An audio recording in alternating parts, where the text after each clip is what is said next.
Zero വയസ്സുള്ളവനിപ്പോൾ വലിയ hero. അതൊരു കഥയാ.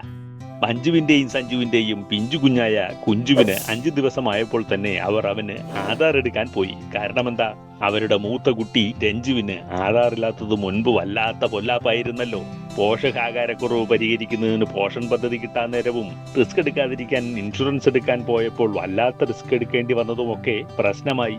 പിന്നെ കുഞ്ഞിനെ സ്കൂളിൽ ചേർക്കാൻ ചെന്നപ്പോൾ ഹെഡ് മാസ്റ്റർ പറഞ്ഞു ആധാർ വേണമെന്ന്. തന്റെ കുഞ്ഞിന്റെ ആധാർ എടുക്കുമ്പോൾ കൈരേഖയൊക്കെ വേണ്ടെന്ന് സഞ്ജുവിന്റെ സംശയം. കണ്ണിന്റെ കൃഷ്ണമണിയുടെ പടം എടുക്കണ്ടെന്ന് മഞ്ജുവിനും സംശയം. അപ്പോഴല്ലേ അറിഞ്ഞത് കുഞ്ചുവിനെ പോലെ പിഞ്ചു കുഞ്ഞുങ്ങൾക്ക് 5 വയസ്സ് വരെ ബയോമെട്രിക് വിവരങ്ങളൊന്നും തന്നെ വേണ്ട. അതായത് കൈയുടെ രേഖയും വേണ്ട, കണ്ണിന്റെ പടവും വേണ്ട. അമ്മയുടെയും അച്ഛന്റെയും ആധാർ കാർഡും കുഞ്ചുവിന്റെ ജനന സർട്ടിഫിക്കറ്റുമായി നേരെ അടുത്തുള്ള അക്ഷയ കേന്ദ്രത്തിൽ പോയി ആധാർ എടുത്തു. ഇതുപോലെ മറ്റ് അംഗീകൃത ആധാർ കേന്ദ്രങ്ങൾ വഴിയും ഇത് ചെയ്യാൻ പറ്റും കേട്ടോ. അങ്ങനെ മഞ്ജുവിന്റെയും സഞ്ജുവിന്റെയും പിഞ്ചോമന കുഞ്ചു, ആ 0 വയസ്സുകാരൻ, ഒറ്റയടിക്ക് സൂപ്പർ ഹീറോ ആയി.